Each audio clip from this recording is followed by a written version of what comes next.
When I'm walking down the street. I do want to say to Doni and many of you in this room that over a very long career in this city, all of you have helped me and my colleagues tell the truth and to try to tell. I may not look like you and you me, but my head up. I'm from South Carolina, so I just What does this event mean to you, Miss Peggy Morris? Oh, my heart. Happy 20th anniversary. My heart is about loving up on my sisters. Do you know what it feels like to have your sisters in the room? Done. And dare to be different and unique. I'm gonna be the best me I can be by letting His glory shine through. I am beautiful, I am blessed, but not just what you see in the flesh. I'm free from people, free from myself. The doctor lived next door to the janitor, to the reverend, and the lawyer. We were together. Now we get so high and mighty that you create stress for your society because you don't like poor black folks either. That's a health problem. Get yourself together so I can stop being taking care of geriatric people and get back to pediatrics. I thank you, Doni, for all you've done. Let's keep doing it all the more. Letting His glory shine through. Dare to be you, dare to be me, dare to be different and unique. I'm gonna be the best me I can be by letting His glory shine through. And I dare you, I dare you, I dare you to be you, you.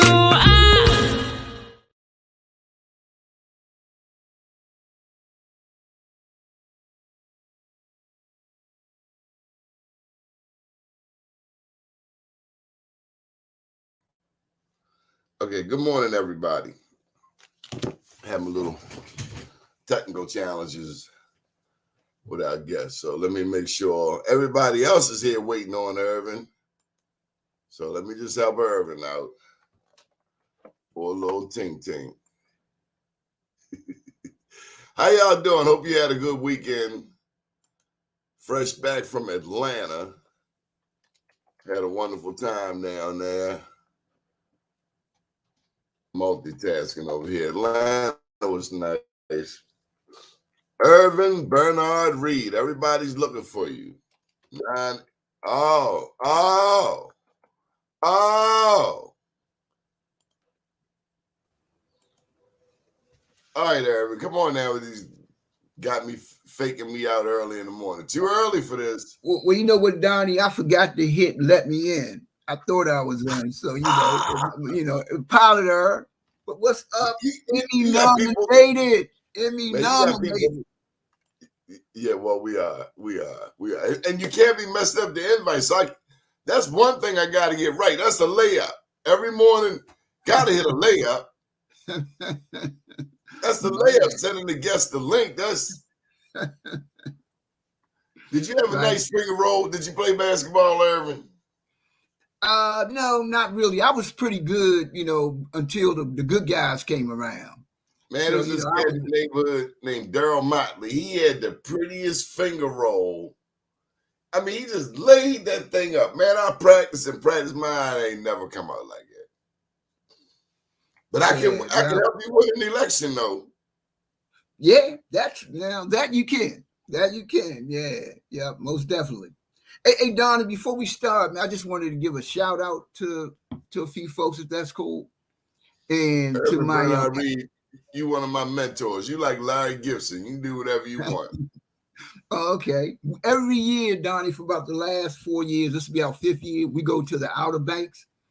And so we have what I call my Outer Banks family. A lot of them said they want to tune in. So I just wanted to shout out. What are the Outer Banks, man? Is this a television show? Like the Outer Banks? The Outer Banks. No, it's a bunch of islands in North Carolina. We're Kitty Hawk. Oh. Yeah. So just above Gullah. I believe so. Yeah. Because Gullah would be South Carolina, Georgia, South Carolina. Yeah, but it's right there, Atlantic Ocean. And they have these mini mansions and, people come down. When we first started 4 years ago, we had 16 people. think our room was something like 16 rooms in the house. So this year we're going down. The house has 30 rooms, all en suites. So everybody got their own bathroom. We're taking 46 people down with us. And so we become like this royal family. And, you know, the person that started, we called him His Highness, the Honorable, His Majesty, the King Curry Ferdinand Whitehead. So it was his vision and his idea. And he grew up in Evanston Village, Baltimore guy. So I just wanted to say to my Outer Banks family, you know, thanks for always supporting the brother. That's all, my man. Well, all right.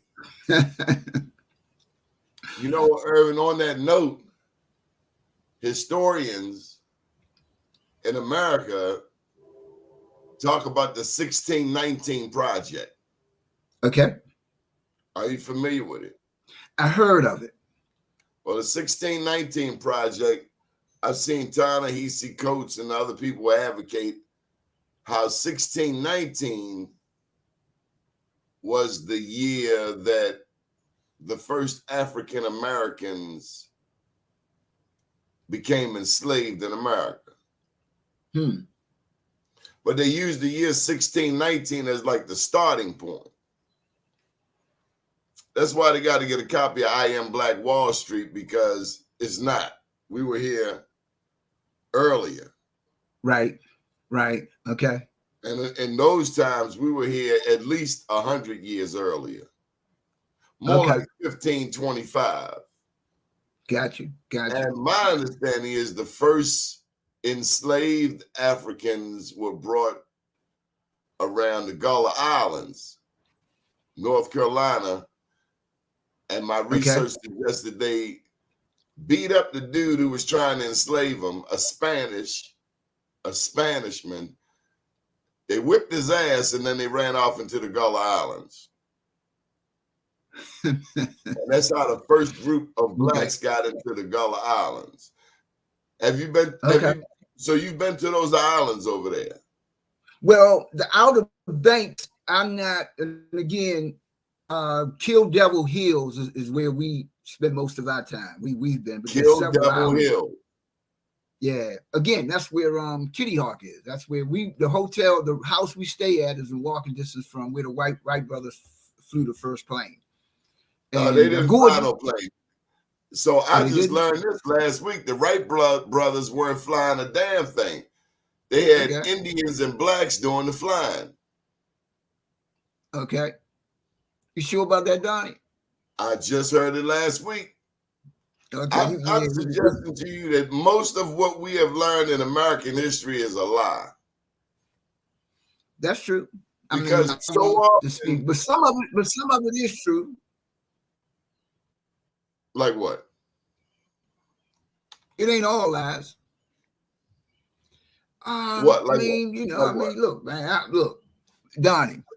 There's no way in the world I'm gonna sit here and debate you about history, and that's all you do all your life. You can debate me about mathematics, and if you want to have that debate, we can go there anytime you want. There's no debate about mathematics. I'm not going to debate you about history. Yeah, I learned most of my history from this show right here. Yeah, because when they would teach, they tried in school. When I got a chance to share with my elementary school teacher about Tulsa's Black Wall Street, and he knew nothing about it, I realized what's been going on. Our history has been hidden. Our history has been covered up. You know, even in Africa, where they couldn't steal the libraries, they burned the libraries. But there's no way you're going to tell me, like when I got to Morgan State, when I got to Morehouse, I had white professors at both schools. Actually, it was Clark. I ain't going to put it on Morehouse. It was a Clark professor, and then there was a Morgan State professor trying to tell me what my people did not do. Like the Greeks discovered civilization. It's like, little boy, go sit down. Little boy, go sit down. I know you're a grown man, but you bringing me little boy information. Go sit down. It's like a great grandchild trying to tell their ancestors what the dilly is. But anyway, we got some election stuff going on. Hey, you know, I wanted to tell you, that young man you sent to us, what's his name? Richard Deshae Elliott did an article for us on the municipal elections. Can we start off with that of what was happening in places like District 25 with Kent Robertson? You know, Donnie, be quite honest, I don't know a lot about what's going on with the municipal elections. There's so many of them. And I think there are like 27 or 25 incorporated municipalities in Prince George's County. And, you know, sometimes people win with a couple of hundred votes. And, you know, I know Law had has an important election coming up in November. And your guy, Martin Mitchell, probably will become the first African-American mayor in Law. And but your smaller municipalities and things like that, I really don't pay that much attention to. Now, we'll say this though, in Prince George's, I'm proud of a lot of these young folk in the campaigns that they are running, and so I'll say from that perspective, it's interesting, and especially a lot of the young African Americans. I don't agree with a lot of their policies, probably most, but I do appreciate their work ethic and how they run campaigns. What do they do differently? In Baltimore, it's not so different.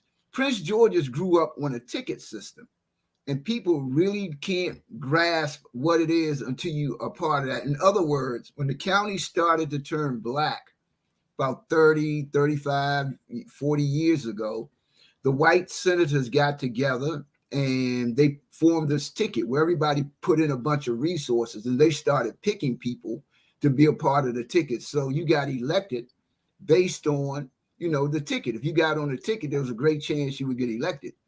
But they never really knew how to campaign. So as you know, in the beginning, you know, they knew retail power. They went door to door. They went store to store, barbershops and all of that. But as time went on, then all of that went away. So now I just got on the ticket. Whereas these young folks, you know, they just, you know, in the street coming at you hard because they've always had to fight.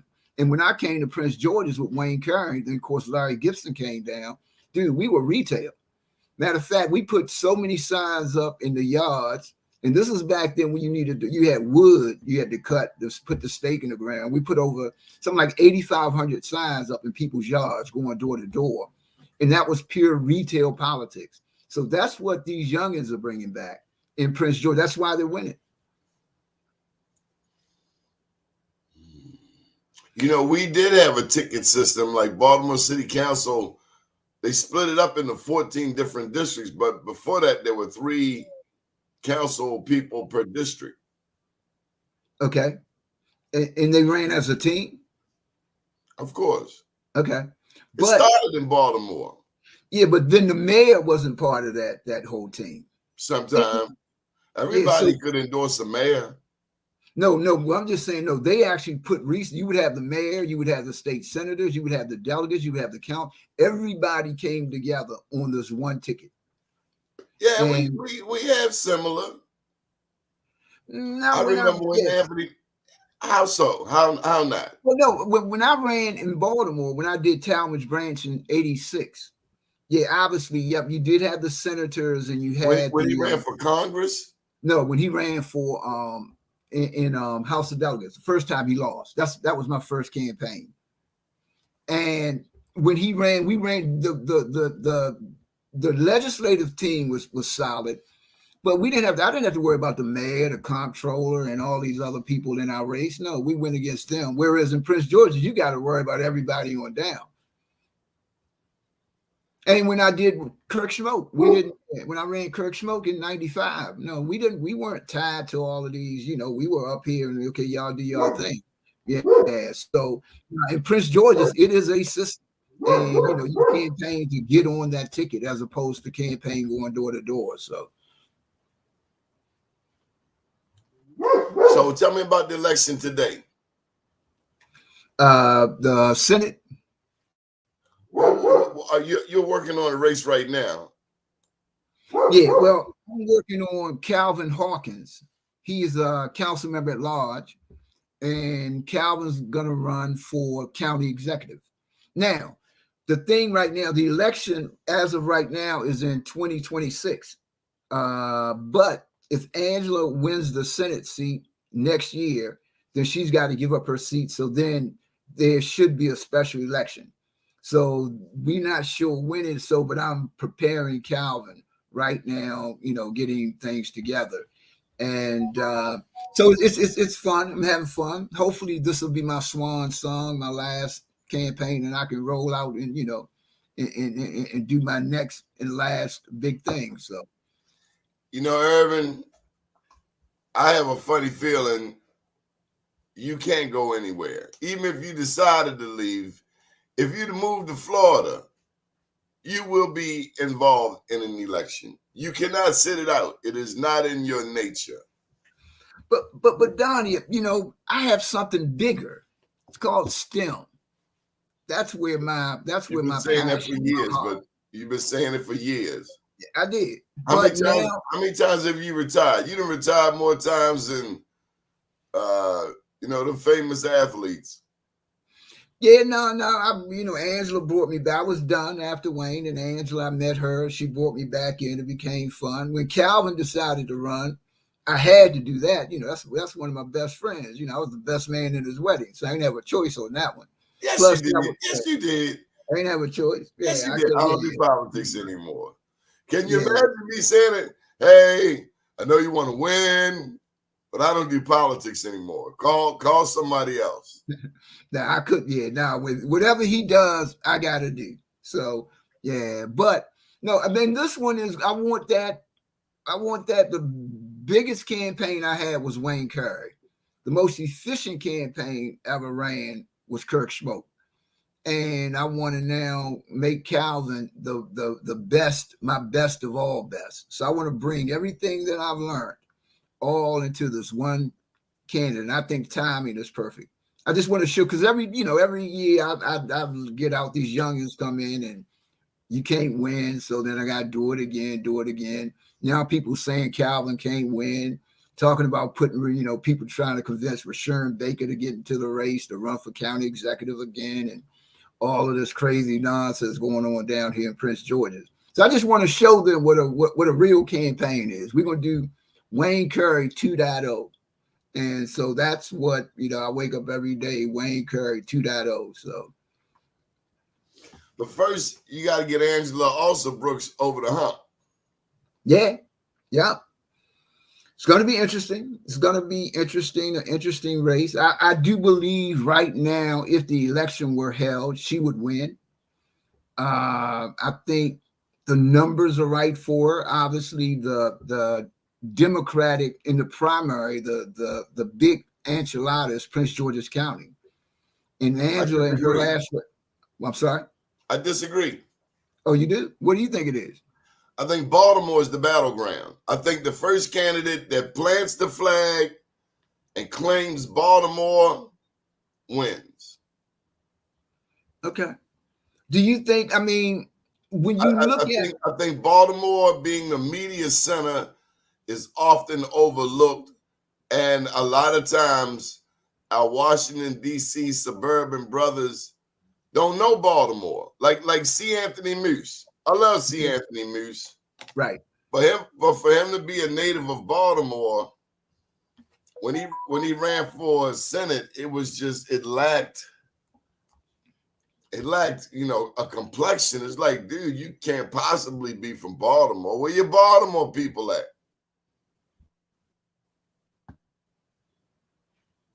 You with us, Ervin? But Donnie, C. Anthony Moose, can you hear me?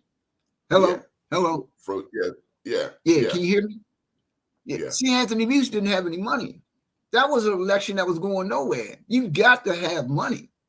Yeah, and the other thing about Baltimore is you can have money and not know what to do with the money. No, that's true, but he had none. We had millionaires coming here and they do commercials with a pickup truck, and like that's supposed to resonate. Oh, we had one lady, she was filthy rich. She come up here and did a commercial in front of Western District Police Station as if that was something that black people like to see.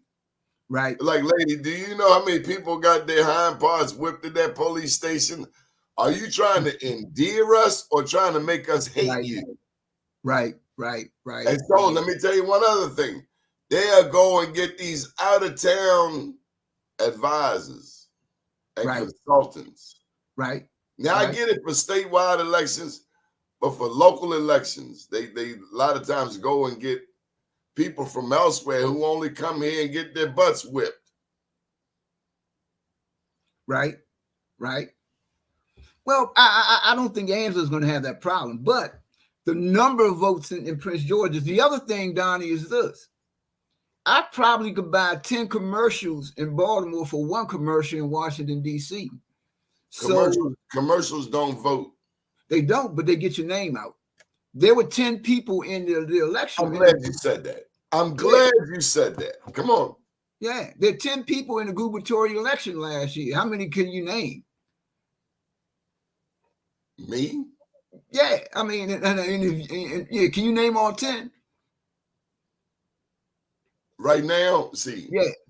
Francho, Perez, Westmore. Right. The guy Jane, Jain. Okay. Swanee Jane. Yeah, Jane, yeah.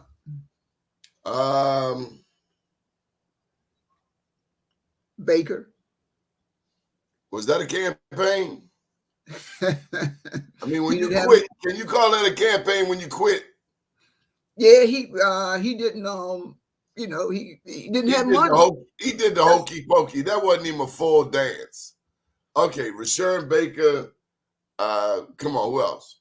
Right. I have no idea, Donnie. That's what I'm trying to tell you. You got to be able to go on air to get your name out, if nothing else. Yeah, no. I disagree. Okay. Westmore demonstrated that if you're waiting for election year to get your name out there, you've already lost. Okay. You need to be putting your name out there at least 10 years beforehand. No, you think West was out there 10 years beforehand? I know he was. Okay, I never heard of the guy. I did an interview, go on my YouTube channel. I interviewed him in D.C. at the Brookings Institute in 2013. Might have been 2011. He's been campaigning for a while. There were a couple of races that he did the hokey pokey on, like, I better not do it.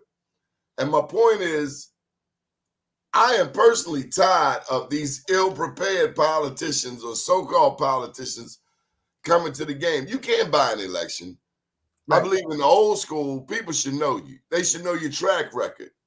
And if you know you're going to run statewide, you can't wait till that year to put your name out there. I don't care who you are. David Trone, Hans Lawson Brooks, whomever, you got to already be out there. They should already know you. Because then the question becomes, what were you waiting for? Didn't you know you were going to Talmadge Branch? Didn't you work with Talmadge? Yeah. He ran for Congress. Right. Well, how you going to be on appropriations and you know you're going to be running because he says he counts the votes? People should already know you. You should already be out there. Like I could run. Right. They know me in Prince George's. Hey, I might consider a lieutenant governor's position with the right candidate, but I ain't new to this. I'm true to this. Not my first time to the Eastern Shore. Don't really get invited to that Tars crab bake. And quite honestly, I can't tell you that I really feel like driving that much in one day. That's a lot of driving. Right.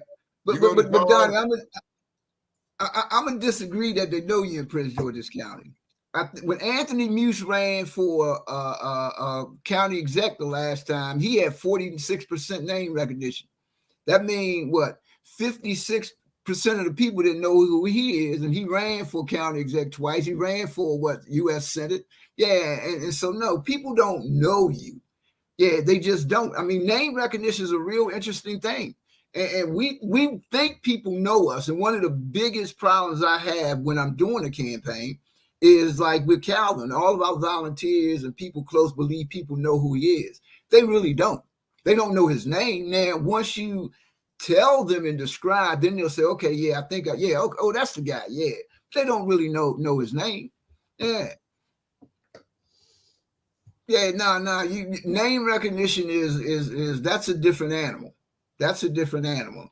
And people just don't. And you got the whole digital age. So with these young people, your young lions, they're coming from a whole different perspective, which also includes Google, the digital footprint, digital media. We've seen a lot of the older cats get knocked out by one of these young lions with an Instagram page. Because the old head don't have no Instagram page or Facebook. Now let me ask you this though, Donnie. Did the youngins outwork the old lion? I would say sometimes the older ones get tired. Right. And then also what they are using, what the youngins using is digital footprint, digital media, the texting, mass text. If the old person, hey, the last one to adapt is the first one to die. Barack Obama, he specialized, he came with, some say he had a plan that Duval Patrick had up in the New England area. Massachusetts, yeah, okay. Do you buy that? Look. Certainly Barack wasn't the first one to run that kind of campaign, but he did do it on a national level. He did, but the other thing too is Barack Obama was old school with what he was doing. Barack Obama was taking people from Maryland and sending them up every weekend on buses to Pennsylvania and other states to door knock. Old time politics is still going to win, is going to beat you.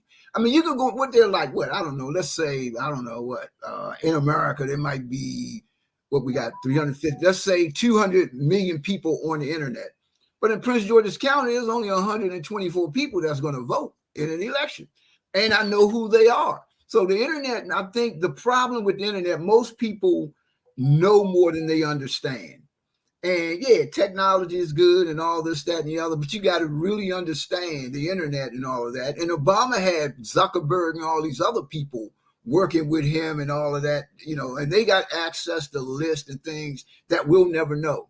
So, I'm just saying that I'm not, if you give me a guy, we going door to door, knocking on doors of those people we know who are coming to the polls. You can go on the internet and do whatever you want to do. You ain't beat me. Yeah, so, and that's what, Obama used the internet, but they also were hitting the streets at a rate that no one had ever seen before. A lot of the old heads got tired. And then there are new collaborations. A candidate might come onto the scene into a district where there might be a strong LGBTQ community. Right. Or there may be a strong Latino community. Right. And if you've never done outreach to these groups, you could have been overlooking key components to your own district. There's also redistricting. Right. They got rid of my 44th that I live in. I now live in the 40th. Still West Baltimore, but then you got to reacclimate these politicians with the issues in your community. I've heard politicians say, for instance, that my community, Sandtown, nobody wants to live here. As if somebody wants to live up Park Heights. Right. Where they have not invested in the community in decades. They can have the Preakness there, but the Caribbean restaurants around the Preakness that hold that neighborhood down all throughout the year, well, to hell with them. And that's what happens when you have young, dumb leadership. Okay. That cannot connect the dots. That's the problem with youth. A lot of times young and dumb. And the problem a lot of times with older heads, old and moldy. Right. Right. There's nothing worse than a young person that you can't teach anything to, because they're going to just drive everybody in the family car over the cliff. And that's where Baltimore is going right now. You got 41 murders in April. Wow. Wow. Woo. But that's not on the young leadership, though, Donnie. That's that was happening before they got there, right? Leadership in the household too, because nobody want to deal with their kids anymore. People want to put more attention on a prom than they want to put on doing the actual schoolwork. You see how much attention we put on a prom? You haven't seen it, have you? Yeah. Have you seen what they do for prom these days? Oh, yeah. It's a major production. Yeah. It's a major production, but the schoolwork, oh, the hell with that. Well, why is that, Donnie? Priorities. Okay. See, somebody has to be the adult, but too many times parents trying to be friendly with the kids. I'm not your friend. I don't care if you like me. But what you will be is self-sufficient when I finish with you. Okay. And it shouldn't take forever. For me, it was 18. My mother said, at 18, you are leaving. Excuse me, I'm still watching Captain Chesapeake. Remember Captain Chesapeake? Yeah, I remember Captain Chesapeake. Love that show. I'm just trying to watch Captain Chesapeake. You know, at 18, you're leaving. I'm just a little kid. At 18, 17, sayonara, senor. And I'm not saying you got to put your kids out at 18, but what have you been doing for all of these years? Playing video games? This is not a game. At 18, you're going into college, military, or work. But 18, yeah, you're going out that door. Okay. Yeah, but I mean, yeah, that's... You can come back if you need to, but I hope you don't. Let's keep it real, man. We done got soft. Look. How many lawyers can you get to take a civil rights case, Ervin? It's so bad that Marylanders got to go get Ben Crump from another damn state to handle legislation here in Maryland, because nobody want to get their hands dirty. Nobody want to mess up their rhythm. Nobody want to mess up their connections, because they just got to go to the next annual gala and throw on the tuxedo. But you can't go there if you go suing these people. Maybe we're talking about too much truth right here early in the morning. Is it getting hot? Is it getting hot? I don't know what happened to my guest. But can that happen? Whoever's going to win Baltimore, you're going to need more than some commercials. You're going to need some people on the ground knocking on doors, making it happen. No, that's true. That's my thought. Ervin, your picture went out. You know that? Okay. It's all good. So what do you think needs to be done, Ervin? Need to be done about, because I lost you for a second. About the campaign. So we were talking about initially, I think we got off with I was telling you that Baltimore is the battleground, because Trone is from Montgomery. Right. Angela also Brooks is from Prince George's County. Right. So it is presumed that Trone knows Montgomery, Angela knows Prince George's County. But you're going to have to win Baltimore, and that's going to take more than some commercials. And then the bar is always higher for black people. Angela also Brooks wanting to be the first black U.S. Senator from Maryland, and a woman, first black and first woman. But it's going to take more than just somebody saying, oh, I like her. You had to knock on some doors. You had to do some work. You had to get your face out there, and you had to hire people. A lot of times what I find, all them politicians, Democrats are cheap, Ervin. Okay. I don't know if you ever did any work for Republicans, but Democrats are cheap. They want a lot. They want it at a discount. Okay. Yeah, I've worked with Republicans before. Yeah. So, but Donnie, before Trone, keep in mind he's a congressman, and So he doesn't have the entire Montgomery County as his district. So probably most people in Montgomery have never voted for him. Whereas in Prince George's, Angela covers the entire county. So everybody's voted for her or has been on the ballot with her. So I'm not sure how much Montgomery that I'm going to give him compared to what Angela does in Prince George's. Prince George's also is during the primary, it's her thing. Wes Moore came in first in Prince George's. I think he got 30-something% of the vote. And he walked away, I believe it was like 57,000, his most that he had in the entire state. The numbers are just low. So she's got that base. And then obviously she's Black. And right now she's the only Black person in the race. Like all of my friends tell me, Ervin, I voted for Obama because, he was this, he was that. No, they didn't. They voted because he was Black. Black people so she's going to come up there with an advantage to Baltimore City and Baltimore County.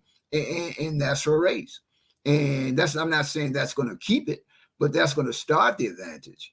And obviously, and then so it's when you run a campaign, people always look at the candidate.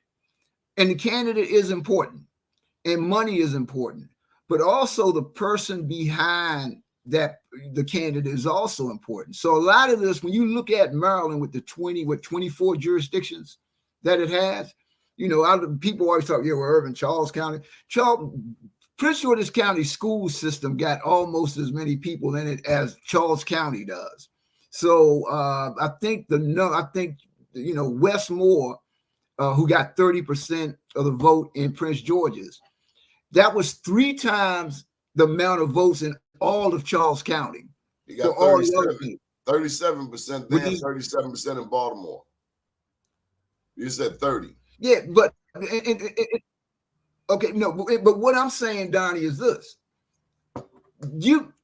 it's science that we're playing with right now, and a lot of people don't understand. You look at the basketball game last night. Boston has more talent. Miami has a better coach, and so a lot of stuff. When you're breaking down a race, especially like this, it's all about science. And it ain't rocket science, but you're looking at science, where I need to hit and who do I poll. Like, let's say, for example, if I have a group of people over here, I'm not sure, you poll them, but you need money and things like that to do that. That's why I'm saying Muse had no shot. He didn't have a real campaign. And Rashern didn't have the money. So that's what you're going to be seeing. Has this state ever supported a Black candidate? And has money ever not been an issue? I remember when Kwesi ran in 2006 for U.S. Senate. Right. It was ugly. It was ugly, yeah. But Prince George's might have raised more money for him than Baltimore. But he did. Prince George's has more money, but it's almost twice as big. So I mean, but Don, you gotta have the money. You can't run. No, you can run a local election. Maybe you can run for mayor without a lot of money. But anything above that, man, you got to go on television down here. People just don't know who the hell you are. And television in this D.C. area is super expensive, especially compared to Baltimore. So, but no, I think Angela has a great shot. She has, but Trone is an animal you very seldom see. So he has enough money to do things you conventionally wouldn't do a campaign, because he has, campaigns have limited resources. So he's going to have all the reasons he needs. So it's going to be interesting. Like, again, it would held today, Angela would win, but it's not being held today. And it's going to be whoever understands their base and know how to turn that base out. And that's where, and they got a year to figure that piece out. So statewide, Ervin, BeMoreNews.com has successfully predicted the last 4 governors, and all of them had ads running on BeMoreNews.com. The last 4 governors advertised on this broader network, BeMoreNews.com. Right. Oh boy. No other outlet, not the Washington Post, not the Sun, not the Banner, not Maryland Matters, This is the only news outlet that successfully predicted the last 4 governors. Right. What's that say? So look, Ervin. So you mentioned Angela Alsobrooks, and you were talking about her penetrating Baltimore City. As you see this election unfold, what does she need? She needs to identify her base and where her votes are coming from. When I run a campaign, Donnie, I don't do it like everybody else. People come and say, well, Ervin, so-and-so is in a race, so-and-so is in a race, so-and-so. I don't care. I figure out what number I need and where those votes are coming from.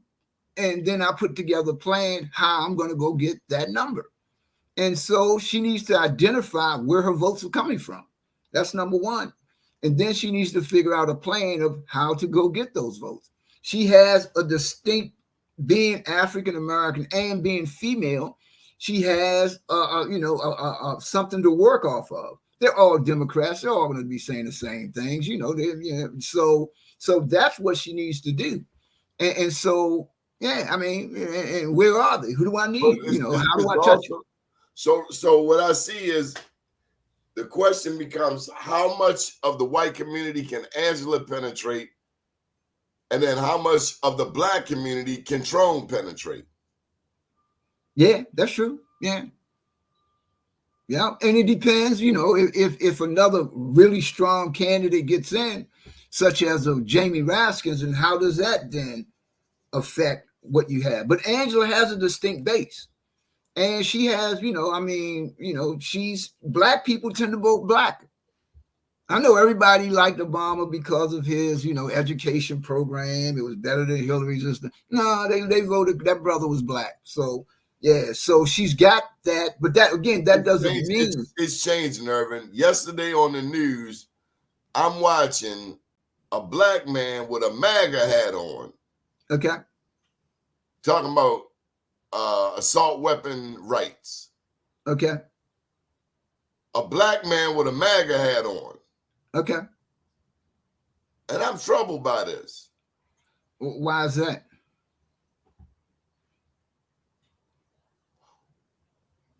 I just don't organically associate Donald Trump with and making America great again. I don't associate that with black people. Okay. I don't see where we are the core of that mentality. What's the lady name? Marjorie Simpson, Marjorie Green? Yeah, Marjorie Taylor Greene. Yeah. Right. That's who I see as the Trumpster. Not this black guy who's concerned about his assault rifle. Right. Standing at a bus stop. Right. Terrorizing kids every day. I'm just not seeing where that's a healthy scenario.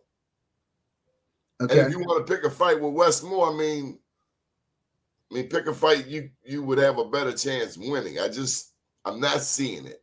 And so it raises the question among black men, are black men just not going for black women candidates anymore?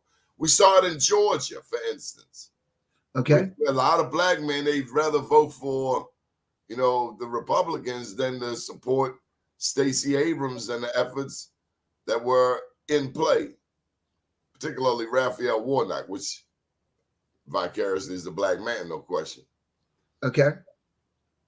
But Donnie, one thing I learned is there's no right or wrong with the way a person votes. It's just different than mine. I've seen, especially the talking head shows, CNN and all of that, and they talk about how the Republicans are using gerrymandering to take jurisdictions. But look at the state of Maryland. With Maryland, 30% black, another almost 50% minority. You have 8 congressional seats, but yet you have 2 minority seats. Yeah, Prince George's is what, almost 1 million people. It could have 2 congressional seats right there in Prince. That gives you 2. Then you got at least Baltimore, another. So it's like the thing that in my opinion, is it's nobody's looking out for us. So if the brother want to put a MAGA hat on, okay, it ain't. Are we looking out for us? No, because before we even get to racism, Ervin, the big thing that I often tend to look at is how we treat each other. Right. The hell with the way white America, white Maryland, white Baltimore, white Prince George, the hell with how they are treating us. How are we treating us? What happens when we get in charge? Are we as open and as accommodating as we could be, as we should be? Dr. Michael Zollicoffer, who's featured in the intro to the show, often talks about, or the reason I put his clip in there, he says that we don't like poor black people. Right. He's right. So when you look at the Preakness, for instance, with the straw hats and the black-eyed Susans and the seersuckers, it's in the middle of a depressed community. Right. Right. What in the hell does any black person with any modicum of common sense get from stunting out here with really, really, really, really, really rich white people? Is it more than just a concert to hear Bruno Mars? I'm looking at the millions of dollars that have been held back from this very same community. But when we get in office, it's all about being seen. I'm Delegate so-and-so, and to hell with this community right here. I just want you to know that I need your vote. Right. And we don't like each other. And we'll sell each other down the river as quick as slavery was still going on. Ervin trying to escape, you might want to go check on him. How are we going to overcome that self-hate, Ervin? Marion Barry fought against it. Maynard Jackson fought against it. We got all these black. Who are the new black millionaires? Who are the new black millionaires that we made? Because if you haven't made some new black millionaires, you fail. We were in Georgia. We just did a Black Wall Street Atlanta. I got a chance to meet the Honorable Abel Mabel Thomas. Okay. Woo, you know, it's nothing like meeting a political leader where you in a room and they don't have to say anything because everybody in that room know who they are and what they did. Right, right. Now, this is my problem with the New Jacks. They got soft. Not in Prince George's. These new ones that down here, they ain't soft down here. Matter of fact, they're going off the deep end, but they're going. If you are going off the deep end to replace a senior or elder, and you get in there and do the same thing, what's the difference? Because that's the argument. Oh, you old heads got tired. Y'all did your thing. Let me get in there. When they finally get in there and push the old head out, what's the difference? Okay. Again, I don't know what's going on in Baltimore, but in I'm talking about Prince George's, brother. Are we making new black millionaires in Prince George's County?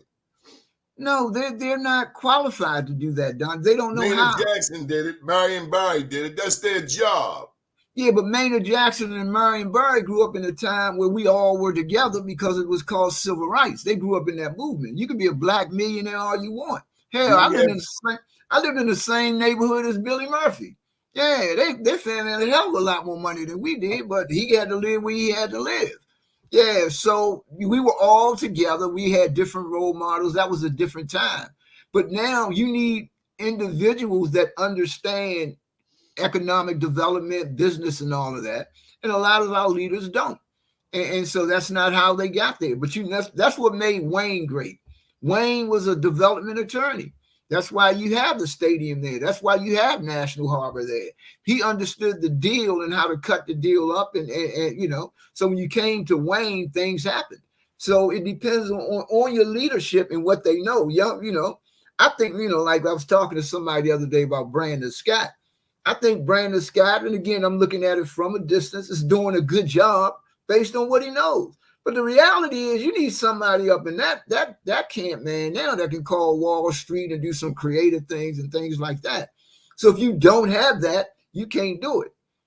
But again, most elected officials, not all, we got some great elected officials like a Derek Davis, who's the treasurer, who I've loved from day one, who has always fought for us.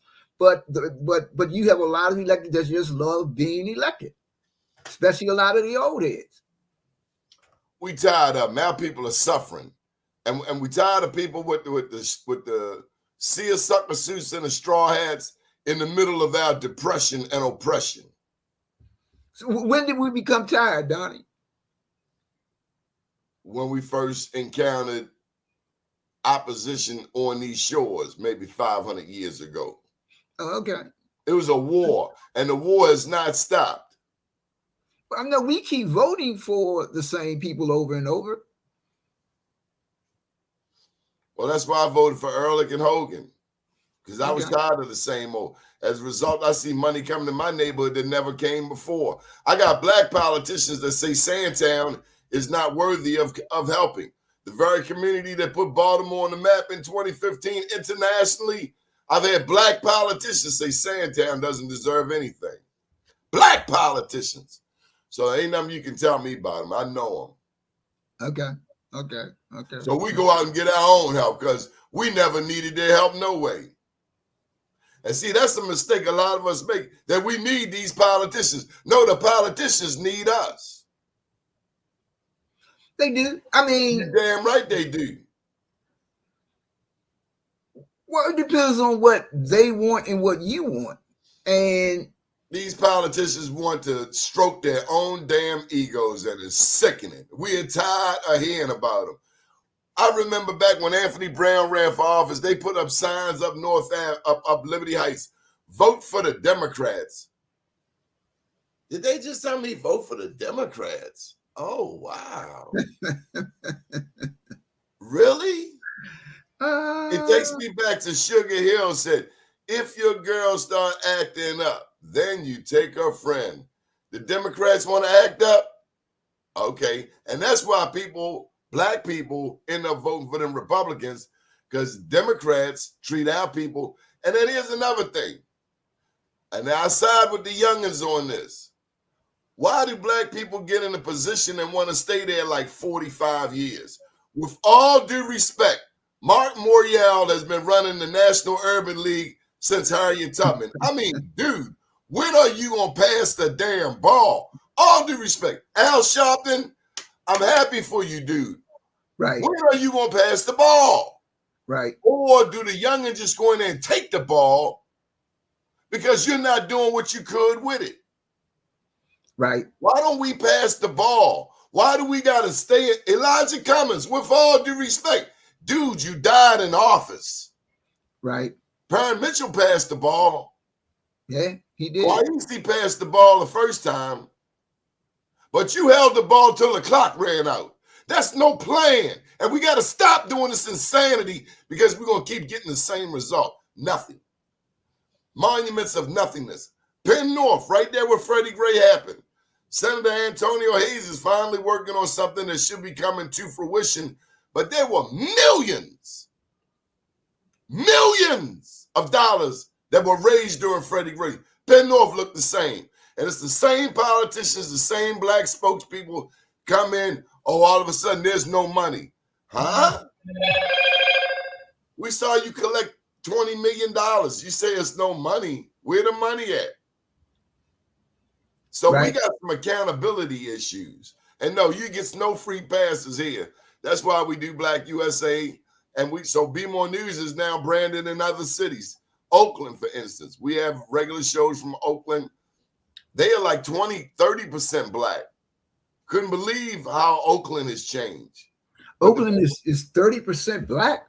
Really? Wow. Okay. I said 20%. 20? Wow. Let me help you out because I want to be accurate. Oakland, California. Okay. What's the black population in Oakland? What percentage? According to California demographics, the largest Oakland racial ethnic groups are white, 28.6%. Oakland is 21% black. 2%. Wow. Wow. That's what I thought. I thought Oakland was like majority black, home of the Panthers, Right. or at least the modern day Panthers. Let me give you some history. I didn't know this. Do you know where the Black Panthers were first came on the scene? I want to say Baltimore, right? No. Okay. The original Black Panthers were the 861st, if I'm not mistaken, Tank Division under George Patton, and they rescued the Jews out of Nazi Germany. The Black Panthers were a battalion of tanks driven by black soldiers. And the famous picture on the internet is a black soldier with the gun looking this way, and he got all of these Nazis with their hands in the air. Black man did that. And when the blacks freed the Jews out of these, I want to say Backenberg, the Jews were all over them like, oh, you saved us. Black heroes that we never hear about. So if anything, you want to get more math books in the class, I want to get more history books in the class so we can teach our children how smart they are and the great legacy out of which they come. Okay, so when will we see, what will we see next in these political campaigns? We're 1 year out. Is it too soon for these candidates to be knocking on doors? Angela Alston-Brooks, David Trone, Joanne Siegel. No. It's never too early. But I mean, I think, I don't know where each campaign is. You start though with a plan. Yeah, before I go knocking, you need to start doing some polling, figuring out who's who, what's your best shot here, your best shot there. Obviously, you do want to talk to different types of people and groups, especially individuals that have, some clout. For example, like one of the baddest groups that you want on hand is Delta Sigma Theta. And worldwide, from my understanding, the two largest chapter are in Prince George's County. And I can tell you, having run Angela's very first campaign when she ran for state's attorney, they were a huge group that came out. So you start looking at, okay, who are my real, base, and how do I get them involved, get them active, get them up? Yeah, then, but so it's a lot of, building infrastructure right now is what they're really doing, should be doing. Okay. Any other predictions? How's Calvin's race coming along? Can anybody beat him for county executive? Is Angela Alston-Brooks running? Does Angela Alston-Brooks really support? Does Aisha Braveboy support Angela Alston-Brooks? Because I thought Aisha Braveboy wanted to be the next county exec. She does. She's been a huge supporter of this network for years. Okay. She's been a supporter for years. I will never take that from Aisha. I did not agree with her support of Catherine Pugh, and I still don't. But right, everything else. Yeah, she's running. No secret. Yeah, Mel Franklin, another at-large council member, Calvin. There's word that Tim Adams may do it again. Like I said, Rashawn. Some people think Monique Walker, who ran for lieutenant governor with Francho, so Phil could get crowded. Tim Adams, what would he do differently? Probably nothing. Yeah. Oh my God! You mean we spent all of that money, we didn't learn anything? To me, Tim's problem is Tim. Because when sometimes your worst candidates are people that, if you're the smartest person in the room, you believe you're the smartest and you're running, then, that's where the problem comes. So what about if you're the richest one in the room? That's cool. That's a good thing. No. Yeah, you just don't want to be the people smart. think their money can buy an election. Then you're not smart. Then you're the dumbest person. No, but if you think you're the smart, if you think money can win an election, then you're not really that smart. Not politically, anyway. Not politically, yeah. So you don't really understand the political game. If you're not getting out of your way, then that's a problem. Candidates wake up, Donnie, every day thinking about losing. Political consultants, we wake up every day thinking about winning. Julius Henson should not have been his own campaign manager. I don't care what nobody say. Nobody. He should not have been his own corner man. Period. In the story. You cannot be your own corner man. Right. That's like saying I can edit my own work. Right. Right. Got to get another set of eyes, bud. You do. You do. And you really have to understand the game. I mean, you really got, like you were saying with the whole technology piece. I've seen people spend a lot of time with technology. Dude, you can go door to door. You got a list of people that voted. You know who they are. Your voting record is online. I mean, yeah, so you got that information. Why would you spend all this information over here when you can go do, you know who they are? I can go knock on your door. Well, if they're going to win, I hope they get an ad on this news outlet, because I've seen us go and spend a lot of money with TV stations and they just bypass outlets like Be More News, like BlackUSA.News. And that's a problem. I think one of Hillary Clinton's biggest problems, she hired white consultants to come in and talk to black, it happens all the time. Prince George's, when Kathleen Kennedy Townsend ran for office, I mean, they come in there with all of these people. Dude, y'all don't really know Prince George's, and so no, I agree with you that, if I want to know the neighborhoods and all that, I'm going to talk to Doni, because Donnie's on the street talking to the neighbors and stuff. If I want to know what's happening in Prince George's, I'm calling you, Ervin. You know I'm calling you. You're at the top of the list. Right. Right. Yeah. So, but people come call in. Your posse. And Donnie, to me, that's one of the reasons that Hogan and Ehrlich won. Because, these people, the coordinated campaign, once we win the primary, these people come in, I'm like, well, who are they?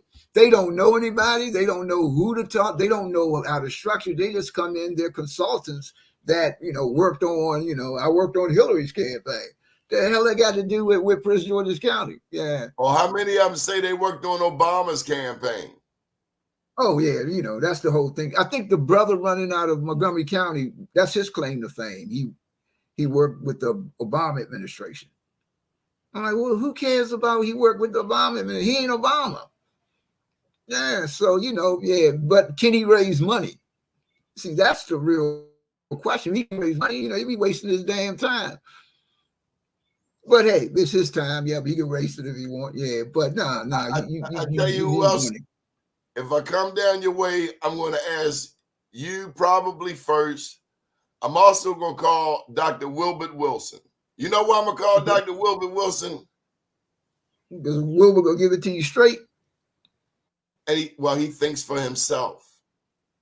Oh, no, he does. No question. No question. That's my man. What I don't like talking to is robots. I don't want to talk to a robot. Right. And I want to talk to somebody with connections. Okay. It goes back generations. Somebody that actually has been in the house of said candidate. Okay. Somebody who knows where the bodies are buried at. Okay. And someone who is not beholden to anyone. Is Wilbert beholden to anyone? Wilbert is his own man for sure. Is Mark Spencer beholden to anyone? Nah, Mark is his own man. Yep, most definitely. That's who I tend to listen to. Okay. Julius Henson used to do some elections down your way. He did. Yep. Yeah. Julius did. An old head told me, he said, you can't teach what you don't know. You can't rule where you don't go. Yeah, that's true. Yeah. But a lot of the old heads, though, Donnie, I will say this, and to me, this is the problem, why these youngins are winning, because a lot of the old heads don't respect the game of these youngins. And it's put like, me on to that. Martin Mitchell, Richard Deshae Elliott, what's our boy, Colin Bird? Yeah.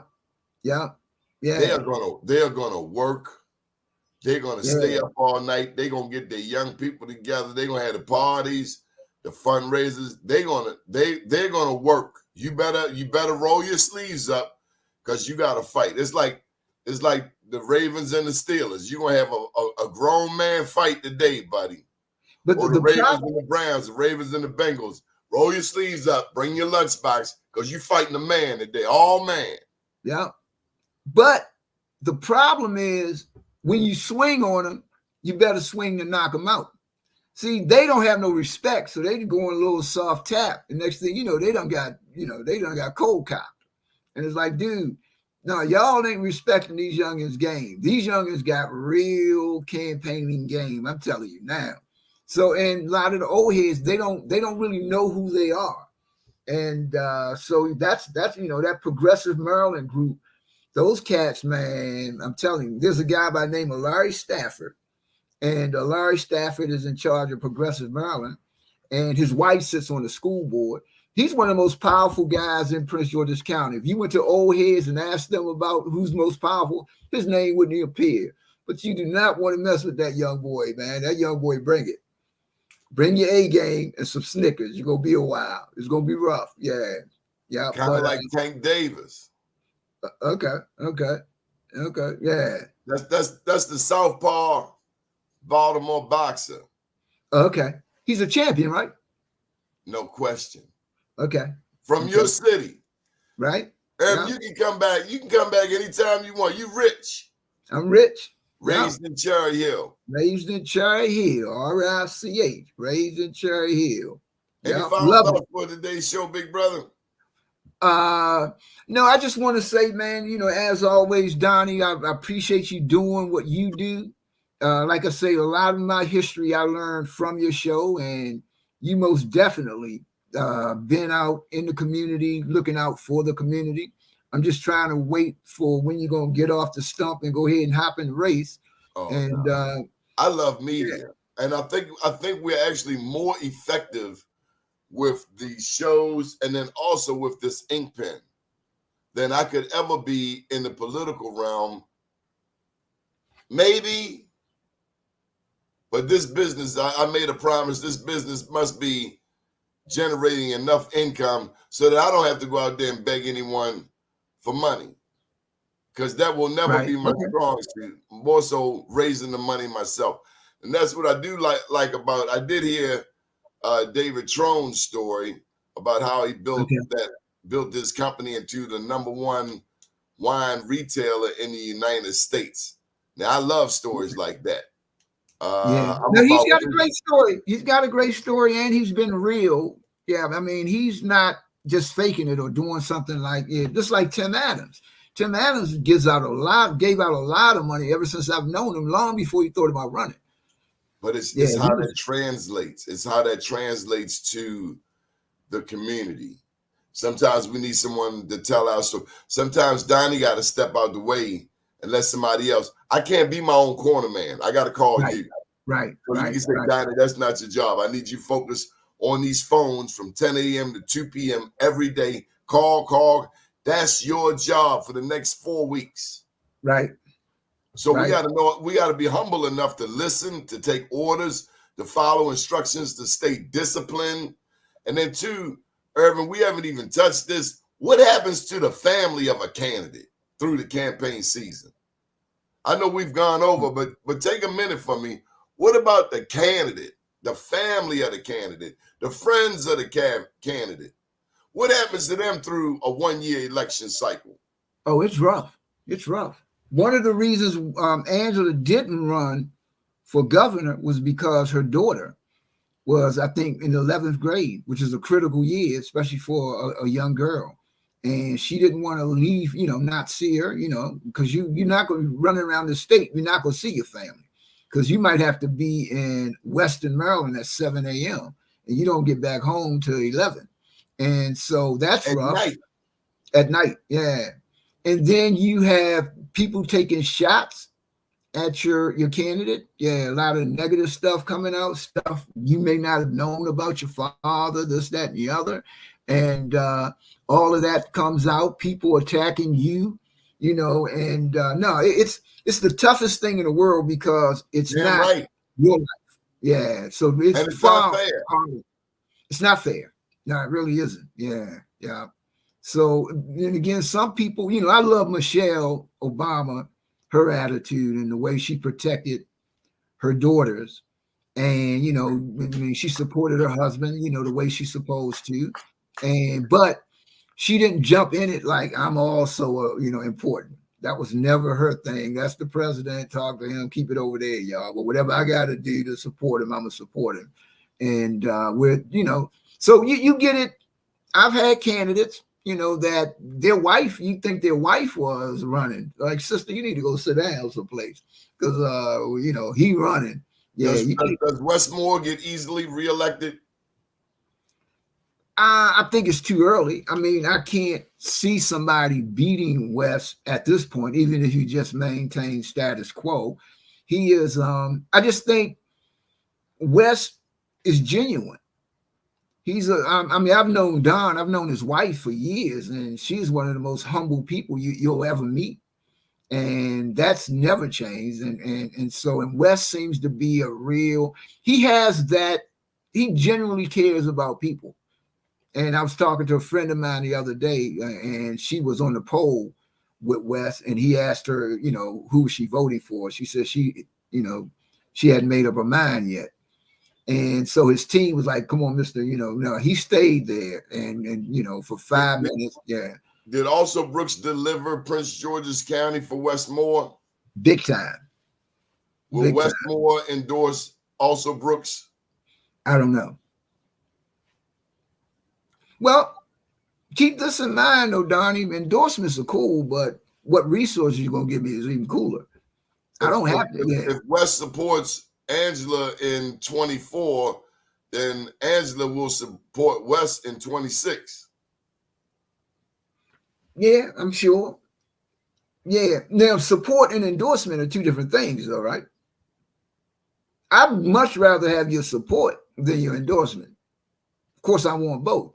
You may call some of your financial people and say, look. Would Angela then run for governor in 26 if West don't support her in 24? I don't know. And yeah, we never have yet. But I couldn't see her going after a sitting governor. Yeah, that just doesn't make a lot of sense, especially a sitting Democratic governor.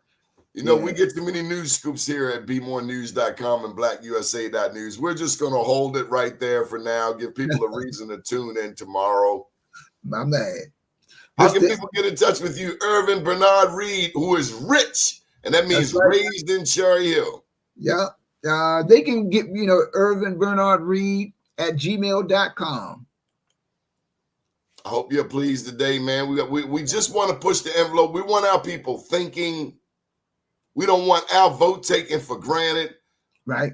For 20 years, we've pushed Black business, public education, services for returning citizens, affordable housing, universal access to healthcare. We've pushed these same items for 20 years, whether it's Prince George's County Schools, Randallstown, Baltimore City. We want to push. We want accountability with respect to education. Baltimore has one of the highest per pupil expenditures in the nation. Yet we are graduating students who can't read and write. And something is fundamentally wrong with that equation. And we got Black people in charge at every level. So we can't keep blaming white people. It's true. Yeah. Thank you, Ervin Bernard Reid. Mr. Doni. Good morning, world.